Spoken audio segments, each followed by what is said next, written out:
Hello mountain bikers, and welcome back to your favorite gear show. It's the last episode of the year, so let's go out with a bang.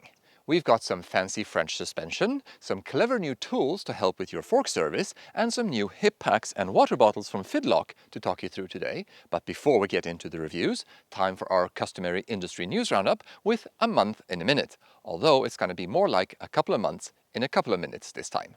Okay then, let's dig in. Rocky Mountain has been busy lately, introducing two fresh bikes, the all-new Element, featuring flex stays and modern cross-country geo, and the new Powerplay SL, featuring the all-new Dynami S4, 65 Nm motor and a 480 Wh battery in a sub-20 kilo package. Transition has updated the Do-It-All Sentinel with a bunch of useful little improvements that keep it up to date. You can head to our site to read our review if you want to dive deeper. Propane dropped the gorgeous Rage 3 downhill bike with optimized carbon layup and plenty of work done to reduce unwanted noise while riding.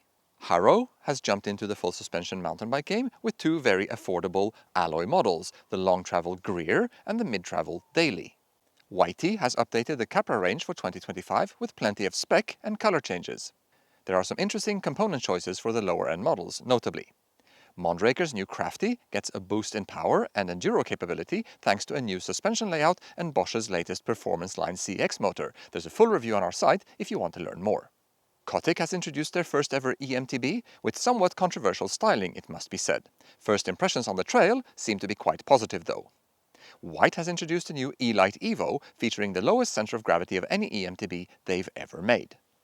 If you need a new fork for your downhill or long travel e-bike, EXT has just dropped their much anticipated upside down Via fork with just about as much adjustability as you could ever wish for. Also in suspension news, Intend has released their Blackline series of components featuring a stealthy new all-black look. Öhlins now has a fork for any dirt jump fans of the brand, the all-new RXF DJ M1. If you're looking to protect your wheels against scratches and dings, RideWrap has just launched their all-new series of wheel protection kits, available in a variety of wheel sizes, depths and types, including road, mountain and gravel options. Galfer is now making brake pads for SRAM's new Maven brake, available with standard, pro and e-bike compounds. Crank Brothers has just launched a nifty little tire slider kit designed to make installing and removing tubeless tires a bit easier. Hope has released a super short 135mm version of their Evo alloy crank for riders who want something even shorter than the 155mm version that was already available. FMX legend Mike Metzger has joined forces with SQLab, producing a limited edition saddle design that would brighten up pretty much any build. On the topic of colors, Chris King has just dropped a new two-tone finish called Black Punch. And to conclude the news, Anomaly has released a two-position version of their switch-grade saddle angle adjuster. Whoa, plenty of sweet gear news there to wrap up the year in style, and we're not done yet. Time to jump into the reviews. French suspension manufacturer Fast has just introduced an updated version of their Fenix Enduro shock, adding a hydraulic bottom-out feature and revising the form factor.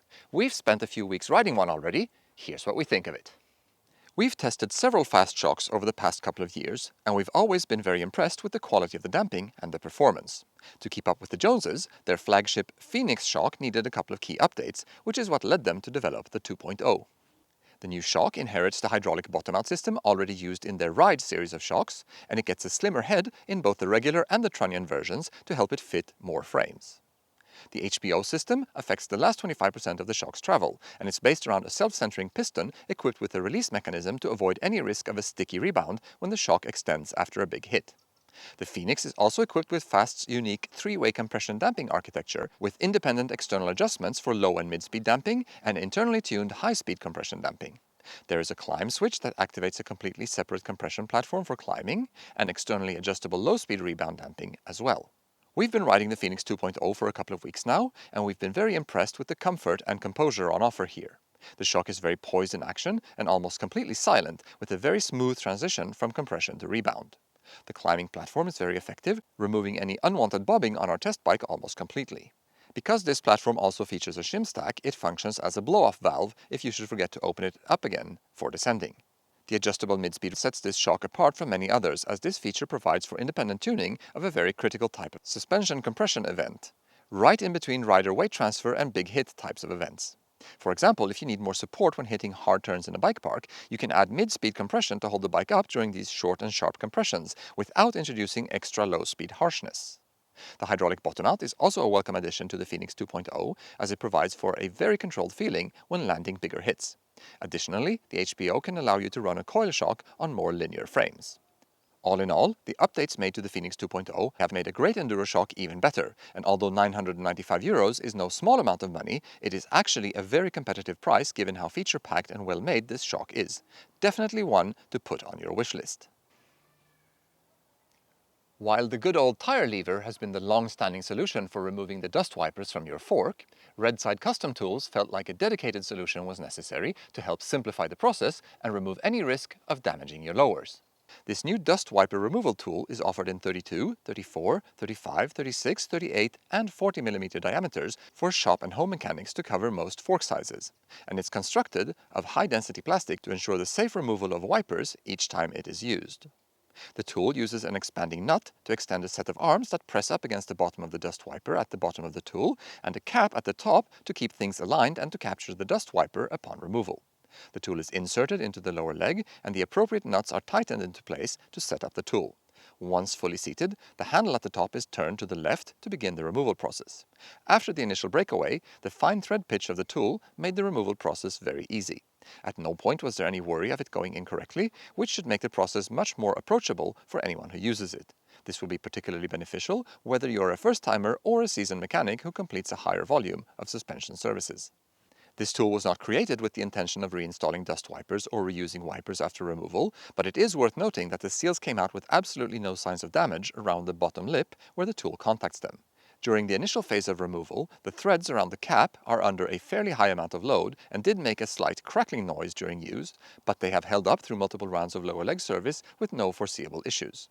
Good tools make life easy, and Redside Custom Tools has proven that with their new dust wiper removal tool, available now from redsidemtb.com with free shipping in the United States. You're probably familiar with German company Fidlock because of their magnetic bottle attachment system, but they're constantly adding to their product range, and they've recently introduced a couple of brand new hip packs. The Hip Belt Double and Single are two hip packs made for sports. The double is intended primarily for mountain biking, while the single version is more suitable for runners. The packs are of course built around the idea of carrying Fidlock bottles, so they come with the magnetic bases integrated directly into the construction. The double version, as you might infer from the name, can carry 2 bottles, while the single only takes 1. Both packs feature a waterproof compartment for your phone, protected by a magnetic closure system that fully seals it off from the elements. The double pack offers an additional storage compartment that is equipped with dividers to organize your tools and sundries. There are also a pair of accessory straps around the outside where you can carry something like a windbreaker, and there's a zippered pouch on the waist strap for extra bits and bobs as well. We've been primarily focused on the double pack for this review, as the single version is probably too minimalistic for any serious mountain bike application, although if all you need to carry is your phone, a multi-tool and a bottle, it will do a great job. We were able to easily fit our usual assortment of tools and spares in the double pack, including a first aid kit, mini electric tire pump, multi-tool, spare inner tube, tire levers, and the occasional refreshing beverage with little trouble. The cargo straps are a nice addition if you need to bring an extra layer as well. The pack is stable in use, thanks to the generous width of the straps, and the raised ridges around the back keep you comfortable on warm days as well. The Fidlock magnetic buckle is easy to operate, although the straps have a tendency to slip a bit and require readjustment over time. The excess strap length management system is also a bit simplistic, but gets the job done. So how about carrying water bottles then? The magnetic twist system is super easy to use, although it took us a little time to learn how to aim the bottle properly when reattaching it after drinking. In action, the whole system is very stable, and we've never had the bottle detach itself accidentally. The same is true of the bike-mounted version. We've been using the Fidlock bottle system for years, and we've yet to have a bottle come loose. Grabbing a quick drink while pedaling is not quite as easy as with the bike-mounted bottle, because the bottle doesn't naturally end up in the right direction for drinking in your hand, but you can certainly work around it. All of this is of course much easier than fiddling with an elastic pouch or a strap system, as we've seen on many other hip packs. The soft bottle itself is easy to squeeze, and the nozzle works well for drinking. The dust cover is a nice touch if you ride in wet and muddy conditions, but it does make one-handed operation more difficult, of course. The cover can be easily removed if you find that it gets in your way, as the nozzle itself is leak-proof to begin with. All in all, Fidlock has done a good job with their first hip pack. It's well made and offers thoughtful features for storing your mountain bike essentials, while the twist bottle system is an easy and elegant way to carry 1 or 2 bottles on the pack as well. Okay then, that's the end of the show. We hope you enjoyed it. Thanks for taking the time to tune in. As always, don't forget to like, comment and subscribe. And until next year, happy trails!